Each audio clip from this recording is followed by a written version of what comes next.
Oke, ada banyak makanan khas dari wilayah kalian masing-masing dan ini menjadi variasi unik dari tiap wilayah.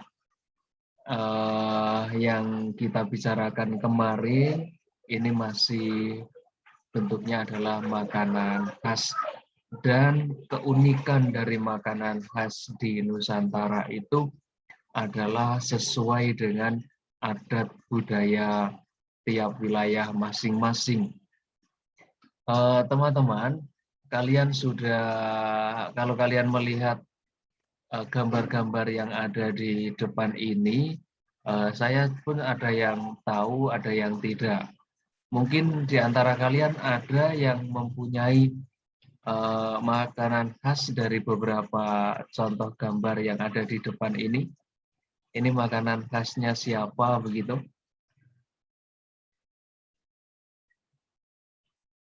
Mungkin yang Saya, Pak.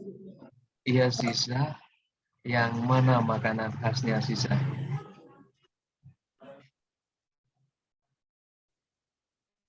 Beda dengan ikan kuah kuning itu kalau nggak salah, Pak. Ini ya papeda. Iya, ini kalau saya lihat Ya. jawaban Sisa ini yang dari Sorong ya. Iya, Pak, benar. Lalu ada lagi Trivena Apoki. Halo Trivena Apoki. Iya, Pak. Ini Trivena ini dari mana? Dari Sorong juga, Pak. Dari Papua. Dari Sorong. Apakah satu Iya. kampus dengan Sisa? Nah, tidak, Pak. Beda. Tapi objeknya yang dibahas sama. Saya lihat adalah papeda ya. Papeda yang kalian bahas itu yang seperti ini ya. Yang tepung sagu yang dimasak ini. Iya, Pak. Yang ada di atas. Oke, teman-teman. Jadi mungkin kalian dari beberapa tempat ada makanan khas daerah teman kita yang dari Papua itu adalah papeda. Kalau di Jawa itu ada papeda juga, tetapi orang-orang juga meyakini ini dari Papua, yang seperti ini yang sudah ditusuk begini. Apakah ini sama bahannya antara papeda yang ini dengan yang ini, teman-teman?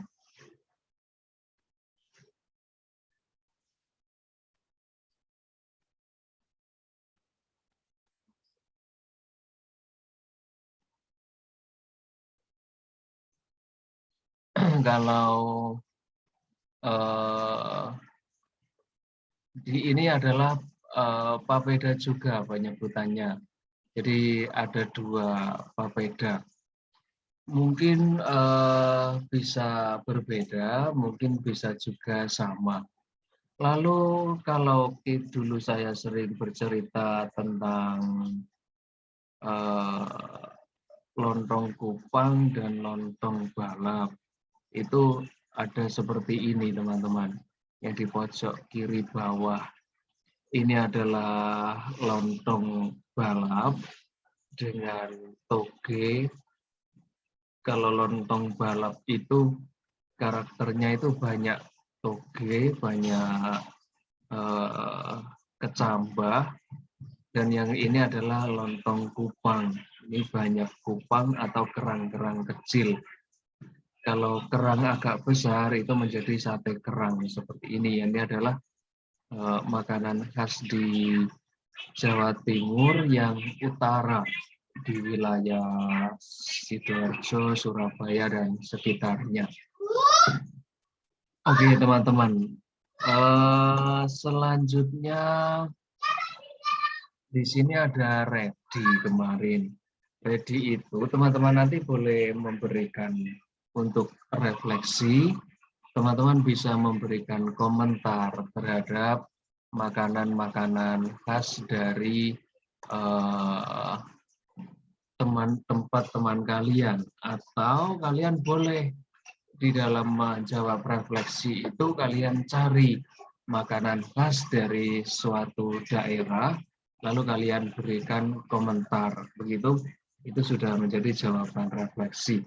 Ini utamanya bagi teman-teman yang belum mengerjakan. Kalau yang sudah, ya sudah. Ya, kalian sudah cukup baik mengerjakannya.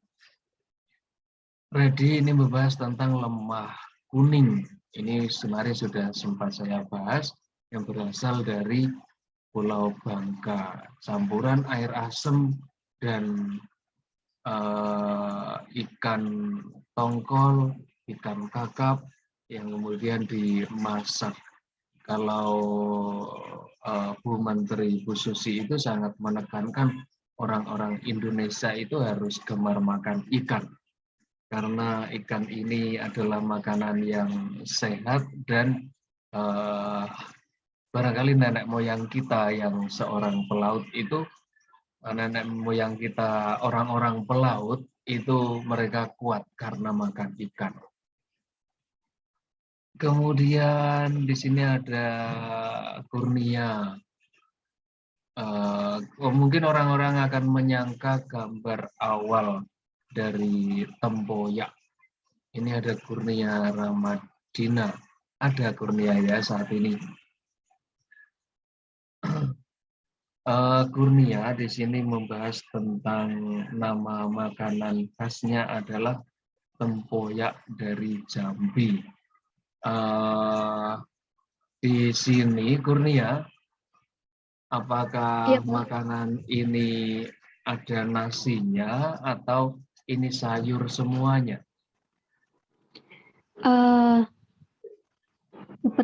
Biasanya yang saya lihat itu seperti gulai, Pak. Dicampur dengan durian yang sudah difermentasi, kemudian ada ikannya juga. Kalau sayurnya itu kadang ada, kadang tidak ada, Pak. Jadi justru ini yang dominan adalah ikan, begitu ya? Iya, benar, Pak. Oke, Dominan ini ikan. juga itulah dua dari makanan-makanan khas kuliner Indonesia tadi, itu dua contoh itu mengandung ikan, teman-teman. 3 ya, termasuk kerang tadi, juga termasuk hewan laut yang juga itu sama dengan ikan, hampir secara kandungan proteinnya.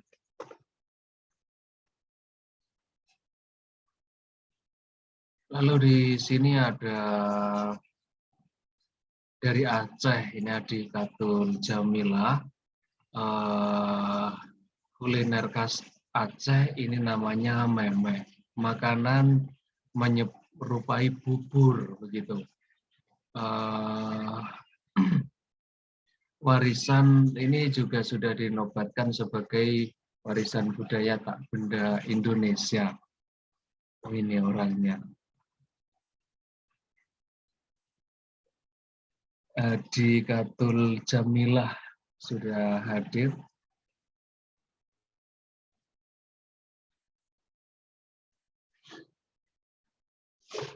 Di Katul Jamilah baru saja bergabung, apakah sudah bisa mendengar suara saya? Sudah, Pak. Ini kebetulan sekali saya sedang membahas makanan khas yang kamu tulis, yaitu memeh. Makanan yang menyerupai bubur dari Pulau Simeulue. Benar, begitu namanya. Simelu, Pak, dibaca. Dari Simelu, oke. Ya. Dan ini sudah diakui sebagai warisan budaya tak benda Indonesia. Kalau ada gambarnya, nanti juga bisa, mungkin teman-teman juga bisa mencari gambarnya. Ini nanti untuk makanan khas dari Aceh. Kira-kira kalau dari Adik Katul Jamilah, apa manfaat dari makanan ini yang bisa ditekankan?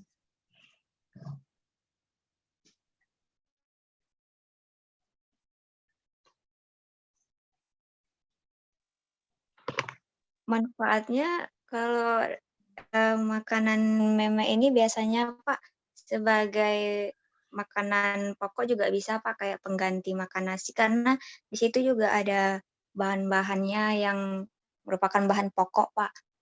Terus dia ini bentuknya seperti bubur gitu Pak. Jadi bisa pengganti makan nasi, bisa jadi karbohidrat, penambah karbohidrat Pak.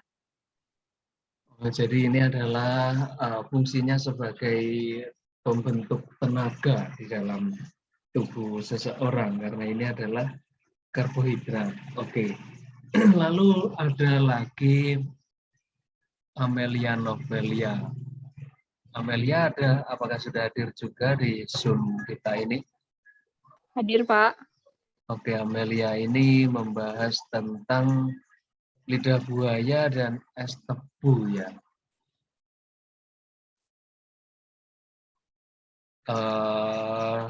Di sini saya juga baru tahu kalau minuman lidah buaya. Kalau lidah buaya itu ternyata dengan kreativitas, dengan teknik kearifan lokal yang ada di Pontianak, ini bisa menjadi minuman. Kalau yang umum kita ketahui, lidah buaya itu kan bisa digunakan untuk merawat rambut, tetapi ternyata lidah buaya itu juga bisa untuk minuman. Saya juga baru tahu ternyata es tebu ini adalah makanan khas dari Pontianak. Kalau di tempat saya juga ada es tebu itu, tetapi saya tidak tahu ternyata ini adalah dari awal mulanya dari Pontianak.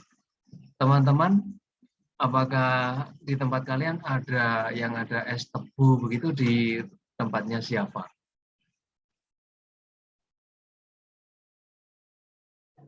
Apakah ada Di juga? tempat saya ada Pak. Oh iya. Lalu siapa lagi? Saya, Pak.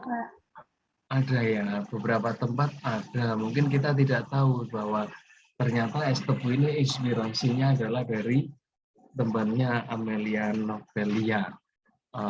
Seperti ini teman-teman, keunikan dari kuliner khas tiap daerah. Dan tebu itu mengandung gula juga sebagai energi bagi manusia. Lalu ada Patricia. Patricia sudah hadir di Zoom ini.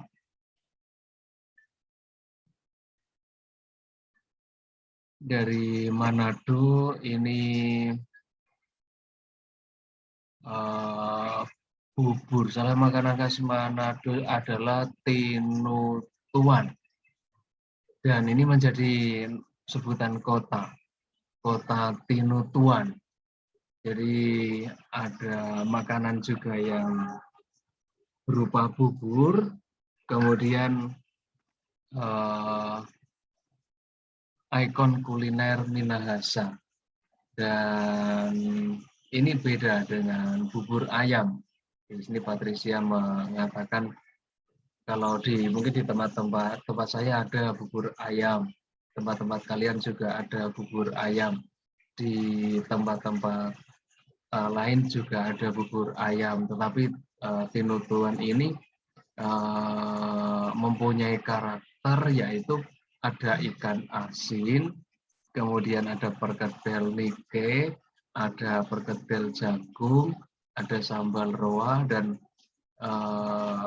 orang-orang teman-teman kita yang di Manado itu mencampurkan tinutuan dengan mie atau sup kacang merah.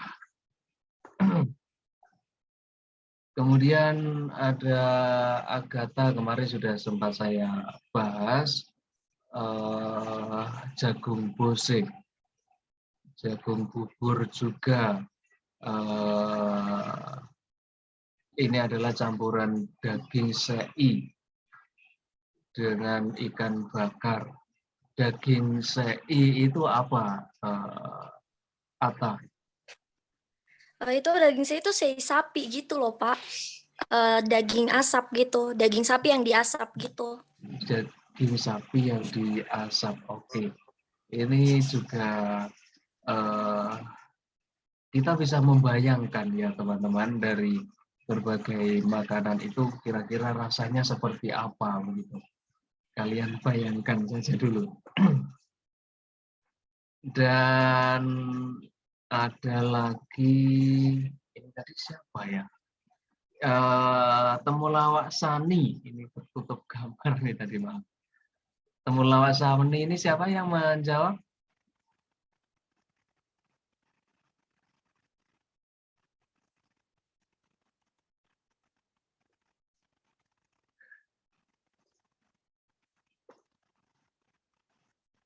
Hatniyah ya teman-teman.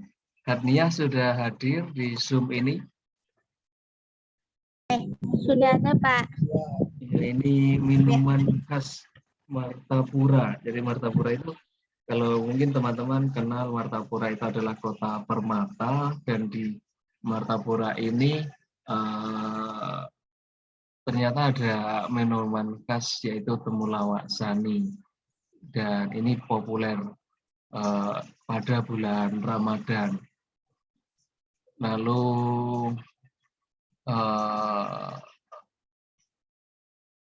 ada lagi teh gaharu. Ini beda ya, Hatnia, antara temulawak Sani dengan teh gaharu. Beda, Pak. Oke, jadi ini juga minuman khas yang sangat disukai oleh para pelancong dari Persia, dari Arab, dari Afrika, begitu. Ini keren, teman-teman. Lalu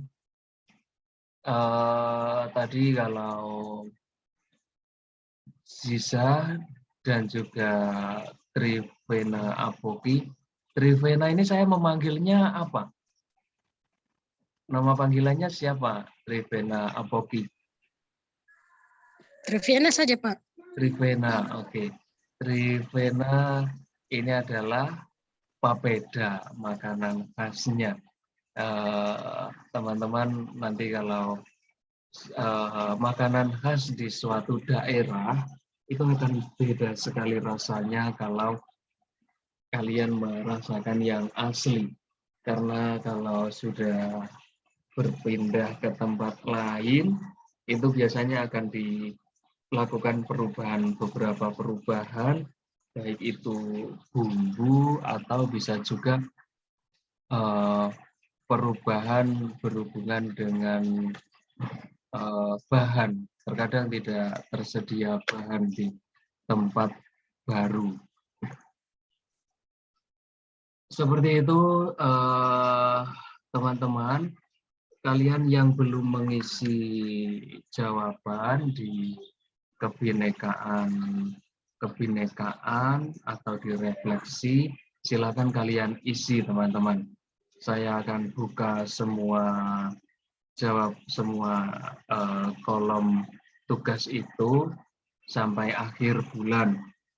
Saya harapkan semuanya kalian jawab. Kalau sudah mengisi ya sudah. Yang penting sudah diisi, begitu teman-teman. Kita santai saja, dan ini nanti akan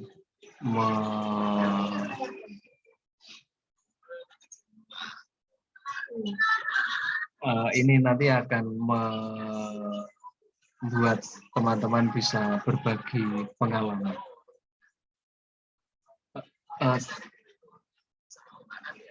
Teman-teman, di refleksi itu nanti akan saya bagikan rekaman kita siang ini. Ada beberapa makanan dari tempat-tempat kalian. Kalian yang belum mengirim atau belum menuliskan makanan khas daerah kalian, ini nanti silakan menjawab. Silakan kalian tuliskan. Kira-kira apakah ada pertanyaan, teman-teman?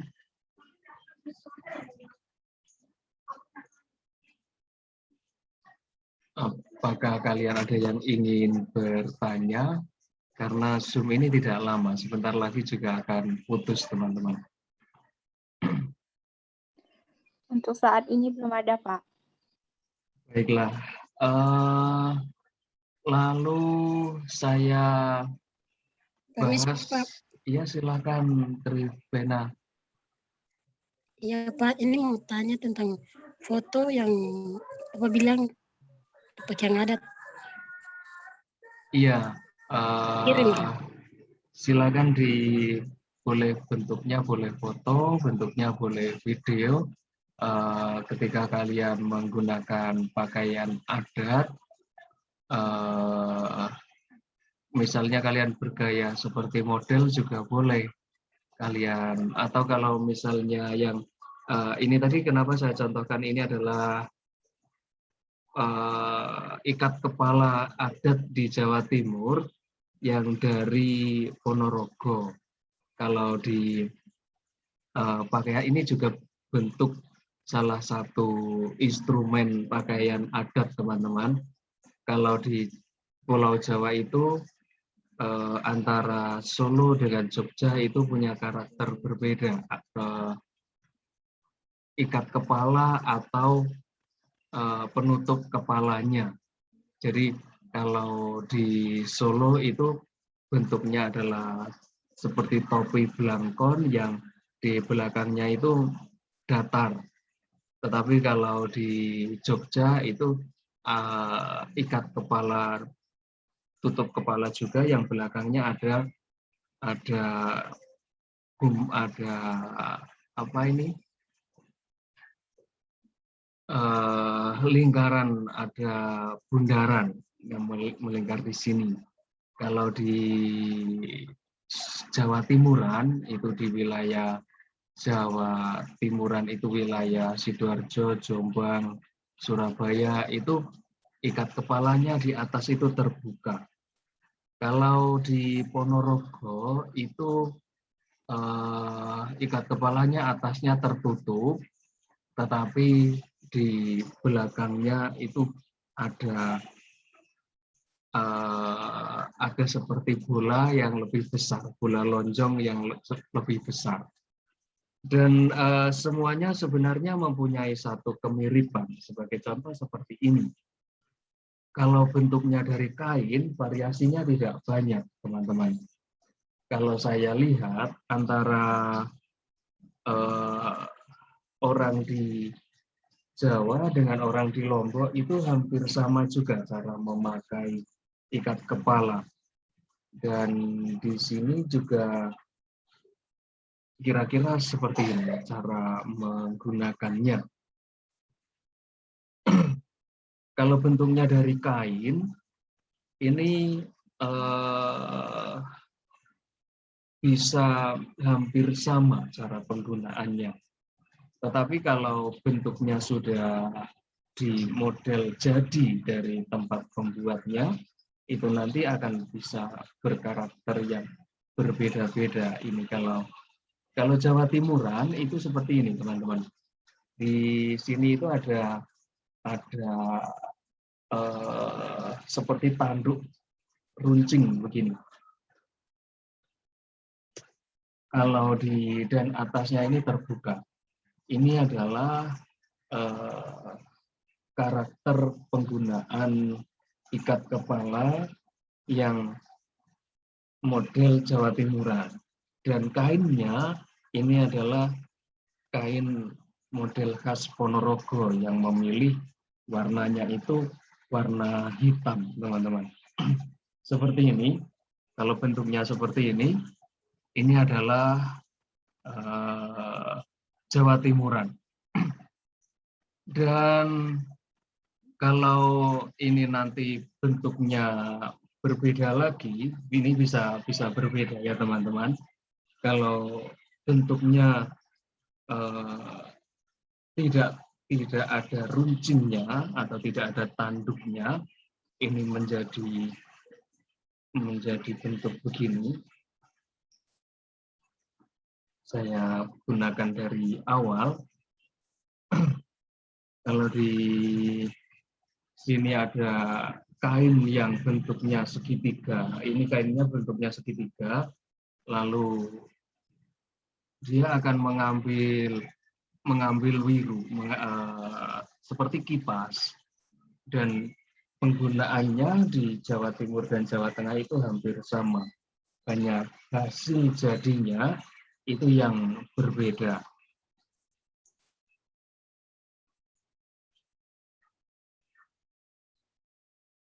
Nanti kalian bisa, kalau sudah ke Sidoarjo, kalian bisa mengambil souvenir seperti ini juga bisa.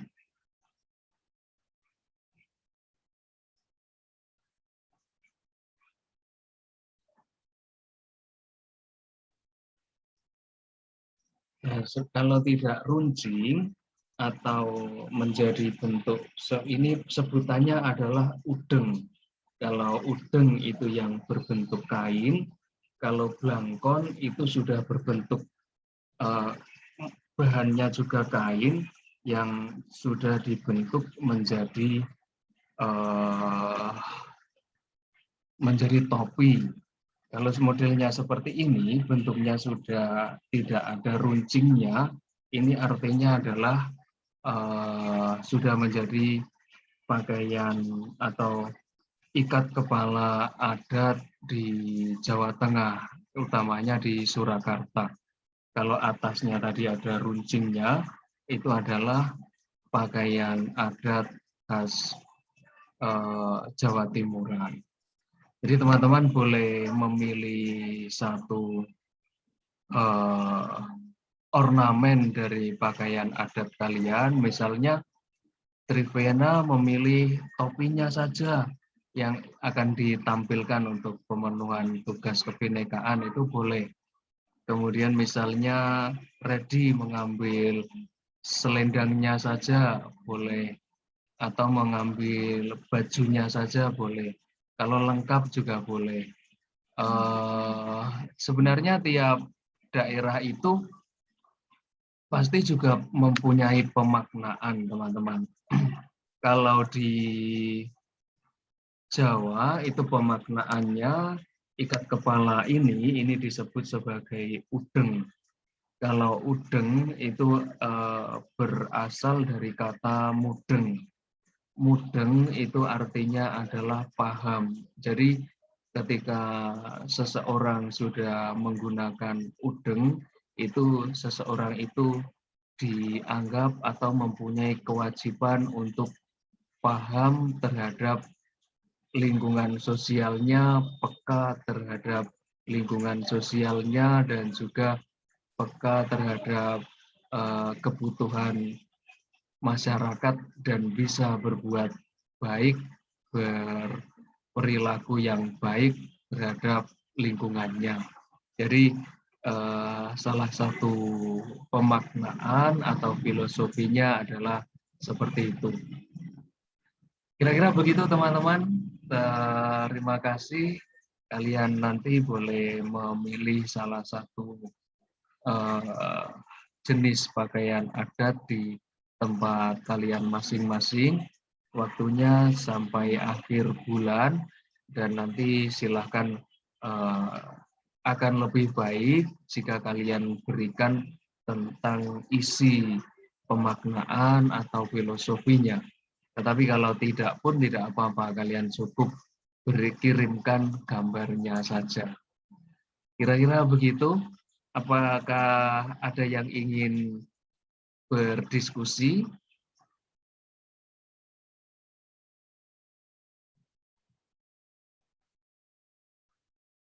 Tidak ada?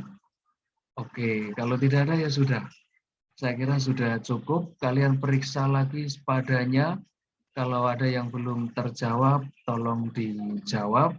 Untuk refleksi, kalian boleh melihat rekaman video ini nanti dulu.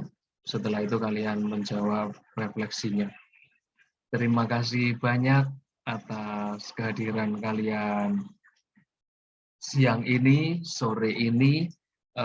Sehat-sehat semuanya, dan mudah-mudahan kita segera berjumpa. Mudah-mudahan kalian segera berangkat ke Sidoarjo. Terima kasih, selamat siang, salam Pancasila, selamat sore, sehat-sehat semuanya. Terima kasih juga, Selamat siang, Pak. Pak. Terima kasih, Terima kasih. Pak. Terima kasih Terima kasih. Bapak.